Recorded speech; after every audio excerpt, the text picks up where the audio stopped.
Chaqaloq mana bu g'azonlar ustida yotgan bo'lgan va u faqatgina yalang'och va ustiga bittagina mato yopib qo'yilgan edi xolos.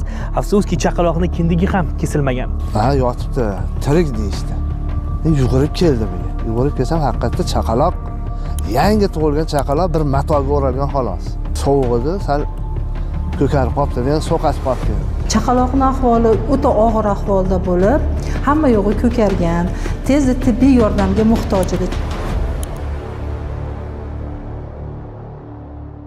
2026-yilning 24-fevral sanasida Quva tumani Qorashoh mahalla fuqarolar yig'ini qabristoniga taxminan tongi soat 8lar shamasida yangi tug'ilgan chaqaloq tashlab ketilgan. Chaqaloq mana bu g'azonlar ustida yotgan bo'lgan va u faqatgina yalang'och va ustiga bittagina mato yopib qo'yilgan edi xolos. Afsuski chaqaloqning kindigi ham kesilmagan. Shundan so'ng mana shu qabriston qarovchisi chaqaloqni topib olgan. Ayni kunlarda Qorashoh qabristonida qurilish ishlari amalga oshirilmoqda. Shu yerdagi ustalar 8 dan faoliyatga kirishganlar. Beton quyish ishlari amalga oshirilayotgan chog'i g'azonlar ustida mato qimirlaganiga guvoh bo'ladilar. Ochib qaralganlarda yangi tug'ilgan chaqaloq bo'lgan. Shundan so'ng qabriston qarovchisiga qo'ng'iroq qiladilar. Ha, yotibdi, tirik deyishdi. Yugurib keldim men. Yugurib kelsam haqiqatda chaqaloq, yangi tug'ilgan chaqaloq bir matoga o'ralgan xolos. Yotgan ekan shu yerda. Naylaqa bir yig'lash anaqasi yo'q ekan, shu qanday desam bo'ladi, sovuq edi, sal ko'karib qolibdi, yana so'qasib qolibdi endi. Shunday oldimda qo'limga olib kutganimgacha o'rab, shu ko'targan nima paytimda ama chaqaloq yig'ladi. Zarif aka zudlik bilan 102 raqamiga qo'ng'iroq qiladi. 20 daqiqalardan so'ng Quva tumani ichki ishlar bo'limi xodimlari hamda tez yordam mashinasida shifokorlar yetib keladilar.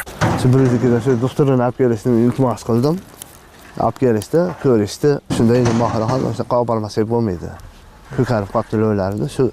Chaqaloq zudlik bilan Quva tumani tug'ruq bo'limiga olib kelinadi. Shifokorlar chaqaloqni reanimatsiya bo'limiga oladilar. Sababi bola og'ir ahvolda edi. 24-fevral kuni 9:30lar chamasida bizga tez yordam mashinasi orqali og'ir ahvolda, og'ir gipotermiya bilan chaqaloq olib kelindi. Chaqaloqning ahvoli o'ta og'ir ahvolda bo'lib, hamma yo'g'i ko'kargan, tezda tibbiy yordamga muhtoj edi. Chaqaloqqa tezlik bilan reanimatsion yordam ko'rsatilib, tezda chaqaloqlar intensiv palatasiga olindi. Qizaloq taxminan 41-42 haftalik muddatda dunyoga kelgan. Tug'ilgan vaqtida vazni 3 kg 222 gram, bo'yi 52 sm ni tashkil etgan. Chaqaloqning tanasi ko'kargan holda bo'lgan. Shifokorlarning tezkor va fidokorona sa'y-harakatlari natijasi esa qizaloqning hayoti saqlab qolindi.